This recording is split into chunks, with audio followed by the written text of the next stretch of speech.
Welcome to episode 35 of the Power and Light podcast. It's Josiah your host today, as well as Preston Graber, who's joining me again. No Jude, but if you were listening to the last episode, go listen to that. We don't want rumors starting. Jude will be back. Jude will be here at some point, and I think at some point Jude is going to give us a hot take that we may or may not agree with. It's just what Jude does. He always does it. I'm excited. So, here with Preston Graber, and today we're talking about the Kansas City Royals. And honestly, last year was our first real year of doing this show. There was not a lot of Royals to talk about. But, oh boy, right now, Kansas City baseball is something we haven't experienced in almost a decade. Our baseball team's pretty good. Give us the lowdown. What's going on right now with the Kansas City Royals? Well, it's pretty exciting. People are actually wanting to watch the Royals, and this was all at the beginning of the year when no one wanted to pay for Bally Sports because they thought the Royals were going to suck. And so here we are, and everyone's wanting to figure out how to watch the Royals game. The attendance is going crazy at Royals games. I mean, we're hitting the 20,000s in attendance, and last year we were creeping at the 12,000s. So we're getting a lot more attendance. And yeah, the Royals are 40-30, looking way stronger. We fixed our starting rotation, which was our weak point last year, and we have some major weaknesses that we'll talk about here in a little bit that we really need fixing. But yeah, 40-30, second place in the AL Central behind the Cleveland Guardians, who are quite possibly the second best AL team behind the Yankees, who the Royals just wrapped up a series with. Yeah, Preston basically just previewed our entire episode, and I'm excited to talk about it because it's been a while. Both you and me play baseball, and it's a passion of ours. And so having a good professional baseball team is something that we got to experience, 10 years ago when we had the team that went 2014 to the World Series, lost, but then came back the next year and won. And obviously they were honored this year and will be again next year with even more festivities with the win. But let's get into it. You said it right there. 40 wins. The Royals hit it today with a comeback win as of our recording, a comeback win over the New York Yankees. Now, they were facing a 5-game losing streak. And this has happened a couple times over the last month where the Royals have a losing streak and they have to cut it off. And in the past, they just let that keep going. It's a snowball effect that just allows it to continue to add up losses until it's a hole that we can't dig ourselves out of. But the Royals somehow were able to cut that off multiple times. And so this 4-game losing streak, including a final, I guess it was the loss to the Mariners, right? And then it was 3 games, the Yankees. A 4-game sweep would have been devastating. But, and I didn't have faith. And I was telling you this before the show. I didn't have faith because even though the Royals have had a lot of comebacks, we'll talk about that in a little bit, they were up 2-0 after a great Vinny play, great hit.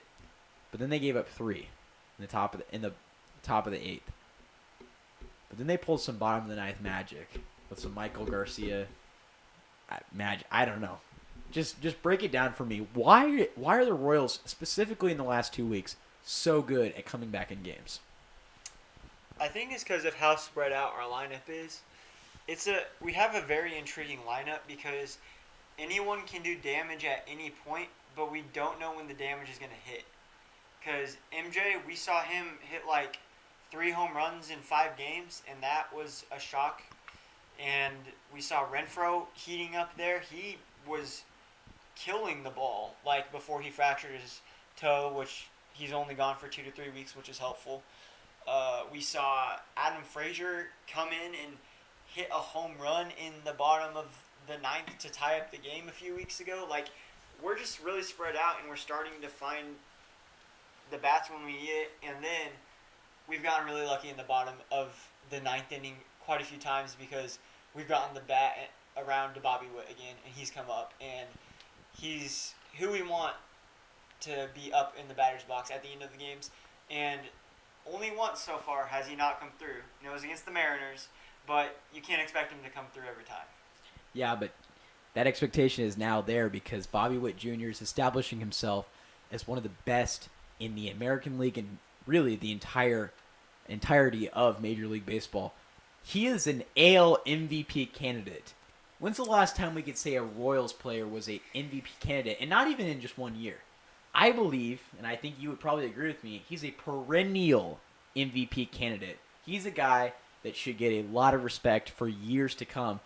And this is something that they were talking about over the radio the last couple weeks, is how lucky are we right now to have Patrick Mahomes, the best player in the NFL, and then right across the street we have Bobby Witt Jr., who could be the best player in the MLB. Right now, he's ascending up to that spot. What makes him so special, and why should Royals fans want to watch him?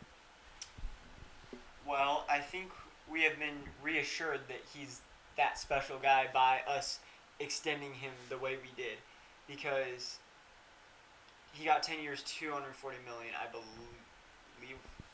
What was his contract? I think it might have been 11. Maybe 11.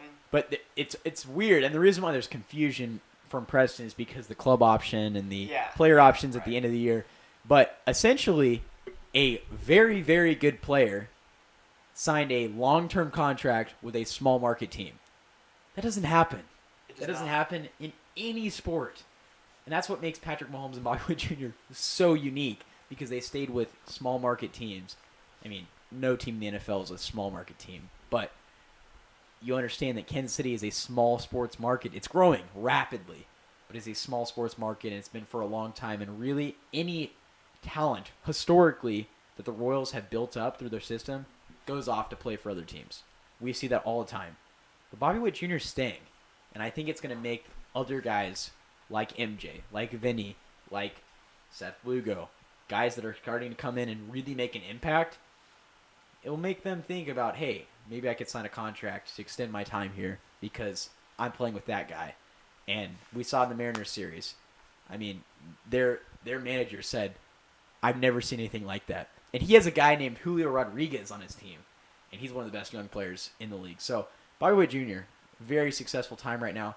But then, on the other side, it can't just be one-man show. We saw that throughout many years. We saw that last year with Bobby Witt Jr. But Salvador Perez, having quite the year, I think he should be the starting AL catcher in the All-Star game, because he's just been so dynamic. Obviously, he's a very good electric catcher, but he also can play first now to save his knees. But he's been so good at hitting. Talk about Salvador Perez's resurgence and what the captain is doing right now. Yeah, I think resurgence is a great word for it. I mean,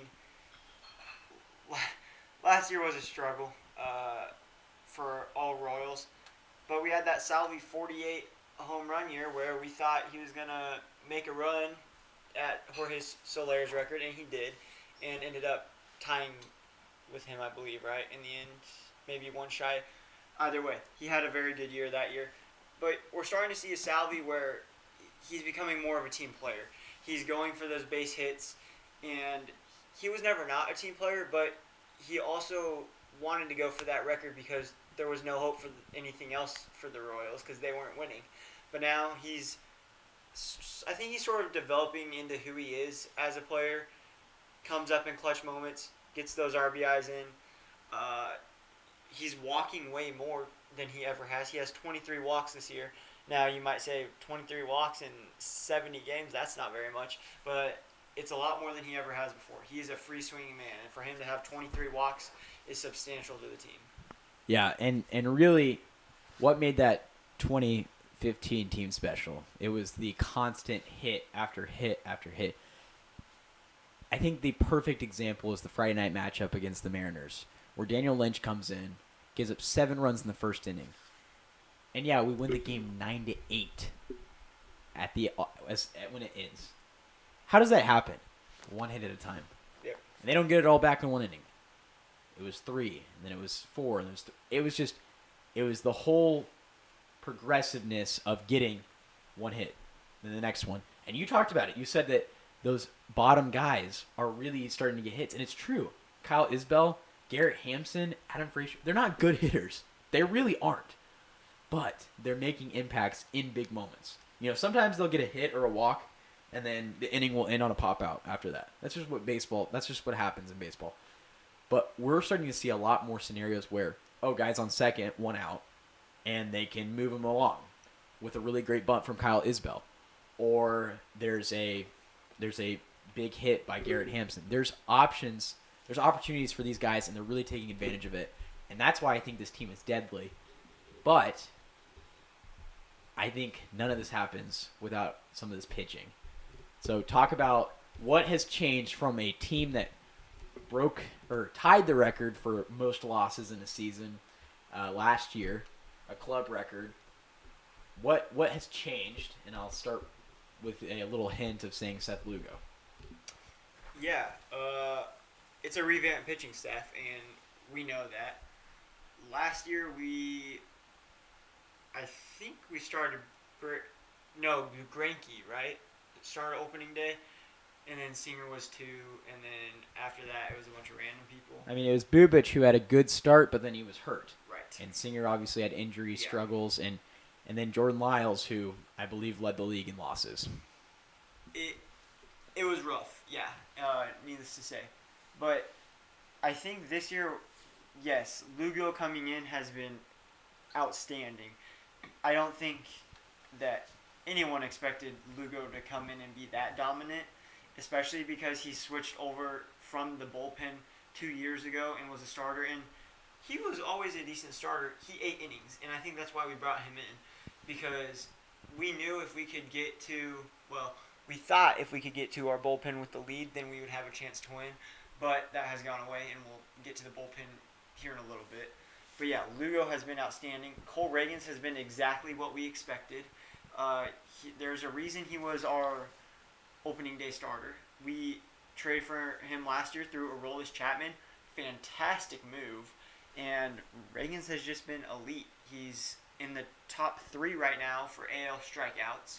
And his ERA is a bit higher than we want because he allows the home run. But he's a strikeout pitcher. He's a strikeout pitcher. And that's what happens. You have high ERAs but high strikeouts. And a lot of those guys still get wins.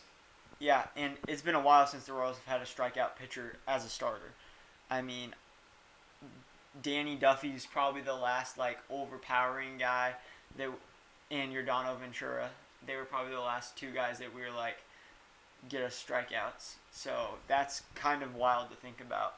And then, Singer's, again, we have 3 pitchers that could be in the Cy Young race if you open it up to top 10 AL arms, and that's Lugo, Singer, and Reagans. And it's something that's killed us in the past. We don't have starting pitching. No. And so the Royals were never in games. They'd have big offensive days, maybe win the game.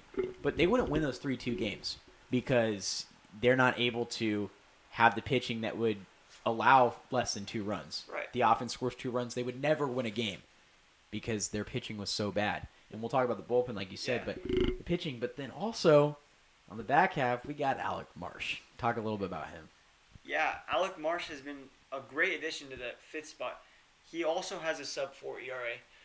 Our entire starting rotation has a sub-4 ERA except for that spot, which was Waka, and then he got the fractured, I think it's leg or something like that. But his ERA is high because the last 2 starts he's had have been bad. It's because he's hurt. And so he's fine, but just wait. Our rotation is going to be fixed once Chris Bubic comes back. We're going to have Bubic and Marsh the back half, and the front 3. The front 3 haven't allowed more than 4 runs in a game. Lugo did against the Yankees. He allowed 5, I think, and he ended up going 7. But they're not going to allow more than 4 runs in 3 times through the rotation.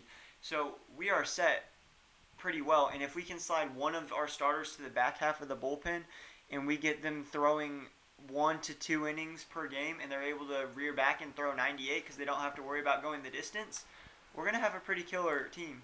Yeah, Chris Bubic is on his way back. Yeah. And I think we saw last year the makings of a very, very good pitcher in Chris Bubic because he made adjustments to his arsenal. Yes. And when he added to his arsenal that already has one of the deadliest changeups in the entire entire MLB, he started becoming very good. And then obviously he had his arm issues. When he comes back, he doesn't have to be a starter. I would love for him to be, but he doesn't have to be. And really, I think we've talked about this. And he'll be a starter throughout the summer and through the back half.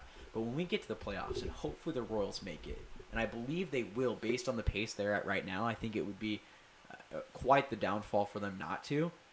You don't need 5 solid starters.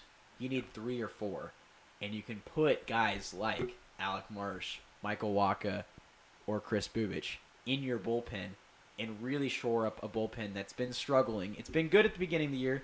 We have some pretty big holes, and you're welcome to go ahead and take that and talk about trade deadline. Is there an opportunity for us to take that? And then the other thing I want to ask, is there an offensive position that you think should be considered for the trade deadline? Yeah.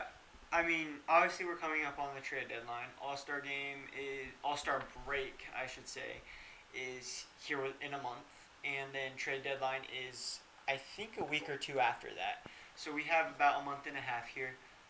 I think that month and a half will tell a lot more about what we need, but undoubtedly we need bullpen help. But I think some of that will come from knowing our starting rotation. Because if Bubich comes back within the next month, which he will, he's made his 2 rehab starts. He'll slide in, get a start here soon, I'm guessing, in place of Daniel Lynch before Waka comes back. That will tell us a lot. Because if we can slide Waka back to the bullpen, we won't have to worry about getting a long relief arm. Because right now we have Zerpa, who is... I'm very pleased with how Zerpa's been pitching. And Schreiber's been trustworthy. He blew it against the Yankees today. And then we have Nick Anderson, who no Royals fan likes because he's not the greatest guy. And then we have MacArthur as our closer. And he is the most hit-or-miss pitcher. And you can't have that in your closer. So I think by the trade deadline, we need to figure out what we need. But if MacArthur can slide to a setup spot where he gets the holds, I think that's a bit better because he won't be in as high pressure of a situation. And we claimed him from the Phillies. And he wasn't a starter for the Phillies, and we claimed him. So the fact that we have him in a closer role is high pressure for him, and he didn't have that. So picking up someone at the trade deadline, I like Tanner Scott from Miami a lot as a closer, so I would like to bring him in. You mentioned that the Guardians are ahead of the Royals in the AL Central, which is crazy because the Royals have a better record than anybody in the entire AL West. So it's crazy that somebody's ahead of this Royals team that's very hot right now, but it's because that Guardians team, even though that they blew it on the 3rd game against the Royals, their bullpen is dominant. And when you have a guy like Emmanuel Clase at the end of your bullpen, you can shut down anybody. Yeah. That's what the Royals need, right? If we're looking at how do you beat the Guardians, right? You're trying to look back half of the season. You've got that first series. Okay, we split 1-1 because of the rain delay. There was only 2 games, 1-1. That we can take that, right? As Royals fans, we'll take that. Against the number 1 team in the AL Central, we'll take that. But we want to be the number 1 team in the AL Central. I mean, coming from 56 wins to winning the AL Central would be the ultimate comeback. But right now, playoff spots the number 1 goal. Number 2 would be amazing to the AL Central. But I think you just said it right there. The key right now is you got to find that guy that can just come in and be dominant in the 9th inning, because that Guardians bullpen is going to be better than yours. There's no way that you're going to beat that. I mean, the Royals broadcast team described that bullpen as the best bullpen since HDH, and that's just what's going to happen. I mean, you're going to have dominant bullpens, and dominant bullpen worked in Kansas City. That's what won the championship ultimately, because if you had the lead going into the 7th inning, the Royals were going to win. Like, that's just what happened. And I think if you put MacArthur in that 7-8 spot for the innings, I think you're right. I think he could be really dominant because it's less pressure. And I think you get a guy like you said from Miami, or I mean, there's some pretty decent starters out there you could convert to long relievers and then push guys you have in the bullpen right now into that 7, 8, 9 spot, because we have the guys. I think the roles right now are kind of messed up, and I think that's where some of the issues have been falling. Which I think that our closer could be in our system. I'm a bit confused at what is happening with Jordan Lyles. I think if we just need 1 inning out of Jordan Lyles each day, he could be a closer. I mean, he reared it back to 97, but now he's been on the bereavement list for the last 2 months, and no one knows where he's at, and they won't say anything on it. So, but he could be a closer. And then we have Carlos Hernandez, who we've sent down. So he's in AAA. But he throws 100 on most days. So we've seen success from him. We have potential guys. It's a bit confusing with what we're doing with the back half of the bullpen. And we have Will Smith just chilling there with his high ERA, but he's been good. So, and then I'll touch on your outfield position real quick. I think we need a corner outfielder because Renfroe's been good, but our center field position is interesting. I think Waters will fill Drew Waters since we called him up. He'll be that position. He'll be that guy. He just needs more at bats. So I want them to go get Eloy Jimenez or Luis Robert from the White Sox and put them in the corner outfield spot. And we have the prospects to trade for them. The only guy that's untouchable right now is Blake Mitchell. Yeah, and I think that is the perfect scenario. Those are, power bats in the corners, which is not necessarily what we need. And I think right now people are looking at MJ's home run numbers, but they didn't look at those are the only hits he's getting right now. And the last couple series have been home runs, which is great. But he's not getting any other kind of hits. He's really just not been able to get balls in play. It's been either a strikeout or over the fence. So it'll be interesting to see what moves they make at the deadline as teams get closer to the deadline. I think that one's going to be difficult because the White Sox are in division. But as we get closer to the deadline, I think we're going to talk a little bit more about it. And my guess is we will touch back on this, especially as we see teams start to fall above or below that line that we talk about at the trade deadline. So, wonderful episode today talking about Royals baseball because, honestly, it's a time right now that is really, really special. What does this equate to, having a good Chiefs and a good Royals team? Nothing. We've never had this. My dad has waited forever to have both teams in Kansas City good. And we're living in luxury right now with both teams being good and both having the best players in the leagues in Kansas City. Yeah, we're a little bit biased especially on the baseball side, but Bobby Witt Jr. has the tools he's a top 5, to be the best, right? He has the tools to be the best. He's elite defensively. Yep. He's an incredible offensive player, and he's a really, really good base stealer. If you don't already, follow us on Instagram at the Power and Light Podcast or YouTube. We try to put stuff out there too. We're having a great time this summer. We hope you're enjoying your summer as well. If you're not in Kansas City, thank you for listening to our just praise about what's going on right now. It's super exciting. So, quote of the day to finish off episode 35. Thank you for joining us all the way to the end. And here's your quote. Here's your reward for making it all the way to the end. I'd like to live like a poor man, only with lots and lots of money. Pablo Picasso.